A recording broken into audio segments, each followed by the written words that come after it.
जय हिंद, नमस्कार। मैं अंबर जैदी स्वागत करती हूँ आप सबका एक बार फिर से हमारे आज के कार्यक्रम में। दोस्तों, रशिया के प्रेसिडेंट व्लादिमीर पुतिन भारत की इस यात्रा में काफी कुछ अहम नजर आने वाला है और इस यात्रा को स्ट्रेटेजिक रिसेट मूवमेंट के तौर पर देखा जा रहा है। रशिया यूक्रेन वॉर के बाद पहली बार पुतिन दिल्ली आ रहे हैं और इस बार टेबल पर सबसे बड़ा सवाल ये है कि इंडिया एक नया जो S-400 है उसकी डील साइन करेगा, क्योंकि उसको लेकर बड़ी चर्चाएं हैं। और क्या कुछ इसके अलावा इस डील से निकल कर आएगा, साथ ही साथ जो इस विजिट की टाइमिंग है और बहुत सारे सवाल हैं जिसको हम चर्चा में रखेंगे। ऑपरेशन सिंदूर के बाद जो है S-400 की काफी चर्चाएं रही, सुदर्शन चक्र और बहुत सारा कुछ इसमें है जिस पर हम चर्चा करेंगे। और हमारे साथ चर्चा के लिए मौजूद हैं कमर आगा साहब, जिनका अपना यूट्यूब चैनल भी है कमर आगा के नाम से, और जो सर की एनालिसिस है बहुत बेहतरीन होती है। आप उनके चैनल को भी सब्सक्राइब कर सकते हैं। और सर, आपका बहुत स्वागत है हमारे शो में। नमस्कार, जय हिंद, जय भारत। नमस्कार, जय हिंद। सर, पुतिन भारत आ रहे हैं, 4 से 5 दिसंबर भारत में रहेंगे और ऑपरेशन सिंदूर के बाद और रशिया यूक्रेन के वॉर के बाद पहली बार पुतिन भारत आ रहे हैं। इस विजिट की, हालांकि भारत और रशिया के बीच के संबंधों की बात करें या प्रधानमंत्री मोदी के दौरों की बात करें तो ये कोई नई चीज नहीं है, लेकिन इस विजिट की टाइमिंग और इससे क्या कुछ, क्यों ये विजिट इतनी खास मानी जा रही है जितनी चर्चाएं बनी हुई है? उसके कई कारण हैं। पहली बात तो ये कि भारत जो है, सबसे पहले ये समझने की ज़रूरत है, भारत अपनी विदेश नीति में पूरी आज़ादी रखता है, खुद मुख्तारी बरकरार रखता है। पुतिन के ऊपर वो है, उनके अरेस्ट वारंट होने के बावजूद उनको बुलाया जा रहा है और फिर वो यहाँ पे आ रहे हैं। उसके मतलब ये है कि वो इंडिया ने ये बात साफ कर दी कि वो एक बहुत अच्छे मित्र हैं भारत के, और हमेशा भारत के साथ खड़े रहे हैं। जब मुसीबत का वक्त आया हो या दूसरा वक्त हो, भारत रशिया को नहीं छोड़ सकता। ये ग्लोबल मैसेज प्रधानमंत्री मोदी जी ने उनको बुला के दे दिया। दूसरी तरफ ये भी है कि जो विजिट है ये बहुत इसको कहा जा रहा है कि ग्रेट जो है इम्पोर्टेंस की है, इसकी बहुत महिमा बहुत ज़्यादा इम्पोर्टेंट समझी जा रही है। और ये भी है कि ये हमारे जो प्रिविलेज्ड स्ट्रेटेजिक रिलेशनशिप है उसको और आगे लेके जाने का जाएगी। ये बारे में हमारा उनके साथ पॉलिटिक्स के अलावा science, technology, economy, trade, oil, energy, बहुत सी चीज़ों पे बातचीत होगी आने वाले इस दौरान के बीच, और बहुत इम्पोर्टेंट बहुत से एग्रीमेंट भी साइन होंगे, एमओयू साइन होंगे जो आने वाले हैं। फिर उसके अलावा ये है कि जो इस समय अंतर्राष्ट्रीय हालात हैं, सिचुएशन है, इसके ऊपर और रीजन के अंदर जो कुछ भी हो रहा है या जो युद्ध चल रहे हैं पश्चिम एशिया वगैरह में, इन मुद्दों को भी के ऊपर बात किया जाएगा। आतंकवाद भी काफ़ी प्रोमिनेंट तरीके से बातचीत होगी, क्योंकि जो सिंदूर हुआ ऑपरेशन, उसके बाद फिर दिल्ली में जो बम ब्लास्ट हुए हैं उसको की वजह से दोबारा से ये मुद्दा बहुत प्रज्वलित हो गया है और इसके ऊपर काफ़ी विस्तार से बात होंगी। गौरतलब ये है कि रशिया भी आतंकवाद से पीड़ित है, तो वो इन बातों को अच्छी तरह समझता है। फिर उसके बाद ये है कि ये देखना है कि टेक्नोलॉजी ट्रांसफ़र वगैरह की बात होगी। आप बता रही थी S-400 मिसाइल डिफेंस सिस्टम वगैरह जो हैं, ये सारी चीज़ें हैं, इनका शायद कुछ और ख़रीदे भारत। इसके अलावा और भी बहुत सी चीज़ें हैं जिसके ऊपर भारत बात करेगा। देखिए, रशिया अब केवल उसकी टेक्नोलॉजी जो है सैन्य क्षेत्र में सीमित नहीं रह गई है, बल्कि वो सिविलियन यूज़ में भी बहुत तेज़ी से कन्वर्ट कर रहा है। दूसरी बात ये है कि रशिया की जो है, ये एक बहुत बड़ा सोर्स ऑफ टेक्नोलॉजी है जो भारत को वो देने पे तैयार है। बहुत सी चीज़ें ऐसी हैं जो हम जॉइंट प्रोडक्शन, को प्रोडक्शन यानी मिलजुल के भारत में बना सकते हैं। भारत की पॉलिसी ये मेक इन इंडिया, जो भी वो प्रोडक्ट होगा वो भारत में बनाने की बात करता है, या जो खरीदेगा उनसे उसका भी वो चाहता है कि भारत में बने, ताकि भारत का भी कंपोनेंट उसमें ऐड हो जाए। तो ये सारी चीज़ें हैं। अब सवाल ये होता है कि समझता हूँ कि समय आ गया है कि डिफेंस और रिलेटेड क्षेत्र से हट के भी बहुत सी चीज़ें जो हमने जिसका भी बात की थी, उसके ऊपर हाई नेट वर्थ प्रोडक्ट, महँगे, बहुत बड़े चीज़ें हैं, जैसे ऑयल टैंकर्स हैं जिनकी हमको भी ज़रूरत है, रशिया को भी ज़रूरत है, उनके पास टेक्नोलॉजी है, यहाँ बनाए जा सकते हैं। या एक बहुत सी चीज़ें हैं, फार्मास्यूटिकल क्षेत्र में भी बहुत रशिया आगे आ गया है, ऑटोमोबाइल में भी बहुत आगे आ गया है। उन्हीं ने फार्मास्यूटिकल में जो वो बनाई थी स्पुतनिक वैक्सीन, कोविड के पीरियड में, वो दुनिया की एक अच्छी वैक्सीन समझी गई थी। अब कैंसर की भी उन्हीं ने बना ली। तो देखना चाहिए कि भाई भारत में भी इसका अगर सक्सेसफुल है तो यहाँ पे भी वो हम मिलके उनके साथ बनाए। हमारे यहाँ बहुत तेज़ी से कैंसर फैला हुआ है, बहुत लोग पीड़ित हैं उससे, तो बहुत फ़ायदा होगा दोनों देशों का। या और भी है, जैसे सिविल एविएशन के लिए प्लेन्स, हमारे पास इतनी एयरलाइंस हैं और इतने हर शहर कनेक्ट होता जा रहा है, छोटा-बड़ा, और हम लोग बड़ी संख्या में एरोप्लेन्स जो हैं खरीद रहे हैं अमेरिका से, फ्रांस से, एयरबस और बोइंग कंपनी से। तो हम लोग भी यहाँ पे भी बनाना चाहिए, इस पे भी बातचीत हो सकती है और हुई भी है कुछ। लगता है कि ये शायद मुद्दा आगे बढ़े, कोई फॉर्मल सिग्नेचर हो। फिर उसके अलावा एनर्जी तो है ही, तेल की सप्लाई लगातार जारी है, लेकिन उसको चलते हुए एक बड़ी प्रॉब्लम आ रही है। प्रेसिडेंट अमेरिका के राष्ट्रपति ने उसके ऊपर लगभग 50% का टैरिफ लगा रखा है, और फिर उसके अलावा ये भी है कि सेकेंडरी सैंक्शंस भी लगा दिए हैं। वो कंपनीज या एंटिटीज या जो खरीदेगा उसके ऊपर भी सैंक्शन लगा रहे हैं। तो ये एक बड़ी लेकिन दूसरी तरफ ये है कि न्यूक्लियर एनर्जी के लिए भी भारत काफ़ी इच्छुक है। रशियन टेक्नोलॉजी बहुत मज़बूत होती है, बहुत उसकी लाइफ लंबी होती है, उसकी कॉस्ट सस्ती कम होती है, हमारे उसमें कंडीशंस बहुत कम अटैच होती हैं। तो और जॉइंट प्रोडक्शन के लिए भी वो राज़ी हो जाते हैं भारत के साथ। तो हम समझते हैं कि बहुत सी चीज़ें ऐसी हैं जो हम लोग बना सकते हैं। यही नहीं बल्कि और तीसरे देशों को भी जोड़ा जा सकता है, जैसे अरब के देश हैं, सऊदी अरेबिया या कतर, बहरीन, कुवैत, या उसके अलावा और भी बहुत से हो सकते हैं देश। अफ्रीका में हैं, साउथ अफ्रीका वगैरह, या मलेशिया, इंडोनेशिया, थाईलैंड, वियतनाम, ये सब बड़ी इमर्जिंग नेशंस हैं। एक कंसोर्टियम बना के भी बहुत सी चीज़ें, हाई नेट वर्थ जो महँगी चीज़ें हैं, जिनकी बहुत ज़रूरत है सभी को, वो बनाई जा सकती हैं और फिर बेची भी जा सकती हैं दूसरी तो इन सबको देखते हुए कि ये बहुत इम्पोर्टेंट विज़िट है और पूरी दुनिया इसको इस समय देख रही है, ख़ासतौर से अमेरिकन्स भी देख रहे हैं। अमेरिकन तो जी। का इस समय जो हमारे पास प्रेशर है, हम सब जानते हैं। एक चीज़ मैं आपसे साफ कहना चाहता हूँ, वो ये है कि हम रशिया के साथ हमारे बड़े घने संबंध हैं, मगर हम अमेरिका से भी बड़े हमारे अच्छे संबंध हैं। हालाँकि टैरिफ वगैरह इस तरह की ये हैं चीज़ें, प्रॉब्लम्स हैं। हमारे कई मिलियन इंडियंस वहाँ पे रहते हैं, वहाँ के नागरिक बन गए हैं, बड़ी अच्छी पोज़ीशंस पे हैं, बिज़नेसेस हैं उनकी, और हमारा ट्रेड भी है $125 बिलियन के लगभग। इस तरह से वो भी हमारे लिए बहुत इम्पोर्टेंट है। तो प्राइम मिनिस्टर मोदी जी की जो पॉलिसी है, वो दोनों के साथ अच्छे संबंध बना के रखना, तो एक बहुत फाइन बैलेंसिंग एक्ट के साथ होगा।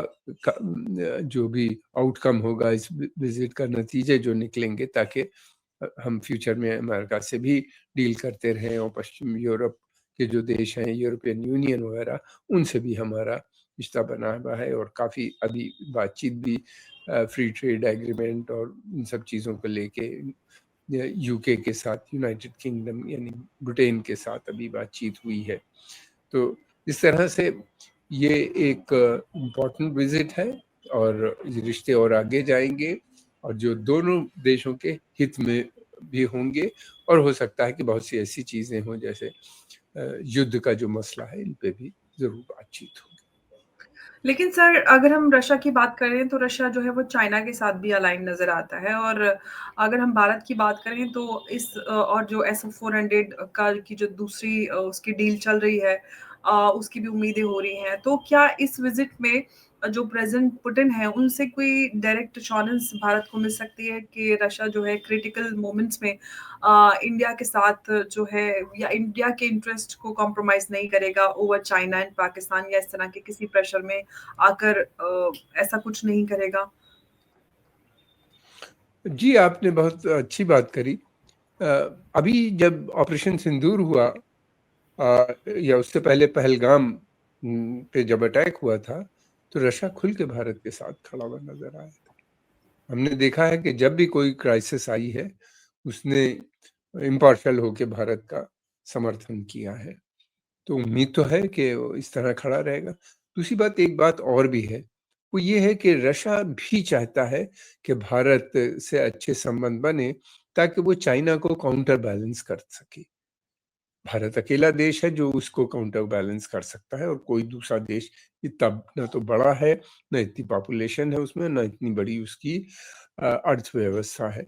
तो वो भी देखते हैं, वो ये भी चाहते हैं कि ब्रिक्स के अंदर भी भारत एक बड़ा रोल करे। वही नहीं, बल्कि साउथ अफ्रीकन, ब्राज़ील और बहुत से सभी देश जो हैं ब्रिक्स के, वो भी चाहते हैं कि भारत एक बड़ा रोल प्ले करे, ताकि चाइना का जो बढ़ता हुआ इन्फ्लुएंस है, बढ़ाने की जो कोशिश कर रहे हैं अपने इन्फ्लुएंस को बेल्ट एंड रोड इनिशिएटिव से, उसमें इंडिया उसको काउंटर बैलेंस कर सके और इंडिया उनको एक नई दिशा भी दिखा सके। इसलिए कि देखिए, चाइना इकोनॉमिक पावर ज़रूर बन के इमर्ज हो गया है, मगर मिलिट्री पावर या जिस तरह की पावर की शक्ति अमेरिका रखता है, वो भी इनके पास नहीं है। मैं समझता हूँ कि रशिया उससे ज़्यादा इन्फ्लुएंस है उसका, और मिलिट्रीली भी बहुत ज़्यादा स्ट्रॉन्ग माना जाता है। और फिर उसने जो जिस तरीके से अफ्रीका, लैटिन अमेरिका और एशिया के दूसरे देशों का सपोर्ट किया है नेशनल मूवमेंट्स को, इस तरह से तो रशिया की छवि चाइना से अभी भी बहुत ज़्यादा है। हालांकि चाइना की इकोनॉमिक पावर बहुत बड़ी हो गई है,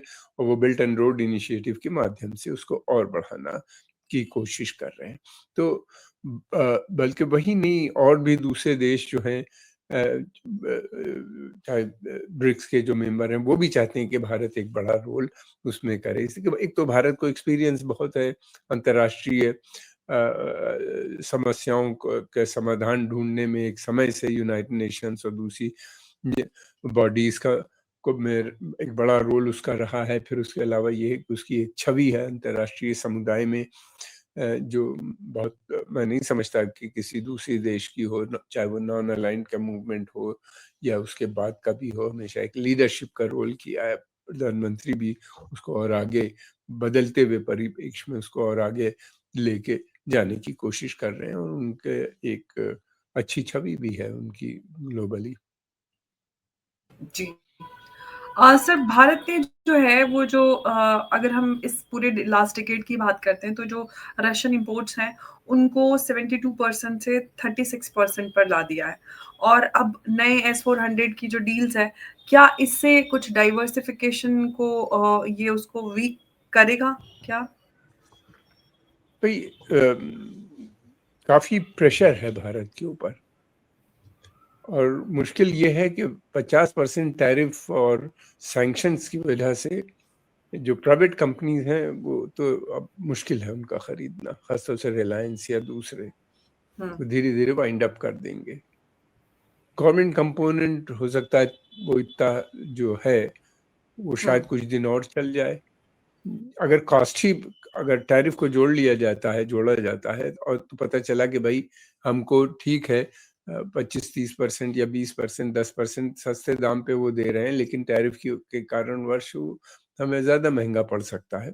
ये सारी चीज़ें गवर्नमेंट स्टडी करेगी, फिर उसके बाद एक डिसीजन तय आएगी। देखिए, हम अभी तक 5.4 मिलियन बैरल जो है रशियन क्रूड हमने ऑयल खरीदा है इस साल, इसी साल किया है, जिसकी कीमत है लगभग 2.1 बिलियन डॉलर की। ये जो है खरीदारी जो हुई है जनवरी से सितंबर के बीच में, तो इस तरह से ये बड़ी संख्या है तेल की, लगातार बढ़ता जा रहा है। और फिर ये भी है कि हमारा बायलैटरल ट्रेड भी उनके साथ है, यानी दो पक्षीय ट्रेड जो है वो भी जो है लगभग $68.72 बिलियन का है। ये बहुत बड़ा ट्रेड है। इसमें तेल की परचेज बहुत बड़ी हो जाती है, इस वजह से ये काफ़ी बड़ा हो जाता है। फिर उसके बाद ये है कि इसमें जो हमने एक्सपोर्ट किया है केवल 4 से $5 बिलियन का। तो इस प्रधानमंत्री के जो प्रेसिडेंट पुतिन का जो जब बातचीत होगी तो उसमें भारत का एक मुद्दा ये भी है कि भारत उठाएगा इस मुद्दे को कि जो हमारा एक्सपोर्ट बहुत रशिया कम सामान खरीद रहा है, हम उनसे बहुत ज़्यादा। तो नियम ये है, रूल अनरिटन अंडरस्टैंडिंग ये होती है कि एक इक्विलिब्रियम होने चाहिए, एक समानता, यानी जितना हम खरीद रहे हैं सामान वहाँ से, वो भी उतना नहीं तो थोड़ा बहुत कम हो भले, लेकिन उनको भी खरीदना चाहिए। तो अब देखना यह है कि रशिया क्या लिस्ट लेके आता है, क्या-क्या चीज़ें भारत से खरीदने की बात करता है। फिर उसके बाद ये है कि और भी बहुत सी चीज़ें हैं। इंपोर्ट जो है हमारा 63 बिलियन का है और एक्सपोर्ट जो है हमारा कुल 4 से 5 बिलियन का है। तो ये जो गैप है, ये पूरा होना चाहिए। फिर ये भी है कि और भी बहुत सी चीज़ें हैं जिसको भारत मैं समझता हूँ कि इस विजिट में ज़रूर डिस्कस करेगा, और सर आतंकवाद के प्रेसिडेंट अलावा। पुतिन ने जब प्रेसिडेंट ट्रम्प ने बात की थी भारत के ऊपर सैंक्शंस लगाने की और क्योंकि रशियन ऑयल की वजह से, तो उस वक्त प्रेसिडेंट पुतिन ने कहा था कि भारत के साथ जो है ट्रेड को बढ़ावा दिया जाए और डाइवर्सिफाई करने की बात की थी। तो क्या अभी उनकी विजिट से और चीजें आगे बढ़ सकती हैं, जो जो हमें ट्रेड डिफिसिट नजर आ रहा है वो भी बैलेंस होगा, उस पे कुछ हमें नजर आएगा? बिल्कुल नज़र आएगा। उसके एक कारण ये भी है कि रशिया के पास लेबर की शॉर्टेज है और रशिया के अंदर सेंट्रल एशियन रिपब्लिक्स और कॉकेशस रीजन के बड़ी संख्या में लोग काम करते हैं। लेकिन अब उनका जो बदलता हुआ सिस्टम, जो वो डाइवर्सिफाई कर रहे हैं, अपने इकोनॉमी को बढ़ा रहे हैं, तो उसके अंदर उन्हें भारत की जो एक्सपर्टाइज है, यहाँ के जो लोग हैं आईटी सेक्टर में या हेल्थ सेक्टर में, जो डॉक्टर्स वगैरह हैं, ये सब हॉस्पिटल हेल्थ केयर सिस्टम्स वगैरह के लिए उनको काफ़ी ज़रूरत है लोगों की। तो वो चाहते हैं कि भारत से उनको मिले। इसके अलावा और भी बहुत सी फील्ड्स हैं जिसके अंदर भारतीय मूल के लोग वहाँ भी जाके काम करेंगे, जैसे यूरोप अमेरिका में जाते हैं। फिर उसके अलावा ये अब ये देखना है कि प्राइवेट सेक्टर का कितनी भागीदारी होती है, वहाँ के ऊपर कितना हमारा इन्वेस्टमेंट जा सकता है या कितना उनका यहाँ पे प्राइवेट कंपनीज आके इन्वेस्ट कर सकती हैं, ये देखना है। क्या कोई रिफाइनरी या इस तरह का कोई सी उसमें ये इन्वेस्टमेंट रशियंस आने वाले समय में करेंगे। फिर ये भी देखा जाएगा किस किस चीज़ों के ऊपर सैंक्शंस हैं क्या। लेकिन उससे पहले भारत की कोशिश ये है, भारत हमेशा से ये एडवाइस करता रहा है कि युद्ध का काल समाप्त हो गया है और वो चाहता है कि यूक्रेन युद्ध समाप्त हो, रशिया के ऊपर सैंक्शन हटे, ताकि खुल के रशिया के साथ जो पोटेंशियल है, हमारा क्षमता है, उसको पूरी तरीके से उसका इस्तेमाल किया जा सके। तो ये चीज़ें हैं और उस दिशा में तो काफ़ी बातचीत हो रही है यूक्रेन और रशिया के बीच में, लेकिन अभी तक कोई ऐसा क्लू नहीं निकला या कोई ऐसी चीज़ नहीं निकली कि जिसमें सचमुच हो जाए।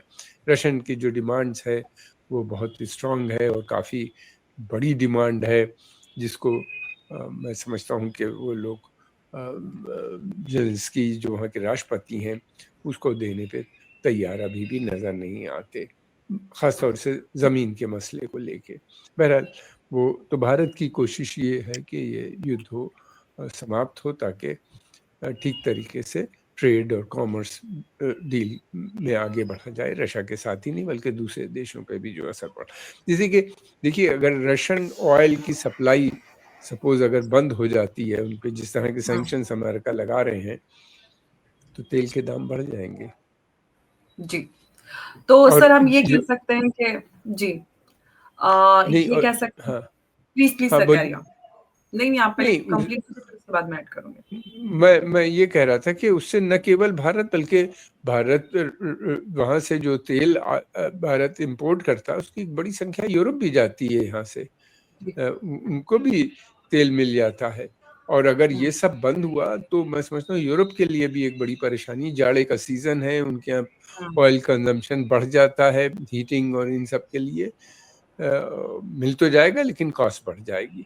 ये जी। एक बड़ी समस्या बनी हुई है। इसीलिए एक वजह ये भी है भारत चाहता है कि तेल के दाम में कमी रहे, इसलिए कि हमारी इकोनॉमी पे सीधा असर पड़ता है। हमारी इकोनॉमिक ये है कि भारत चाहता है कि 6 से 7% जो उसकी इकोनॉमिक ग्रोथ है वो बनी रहे।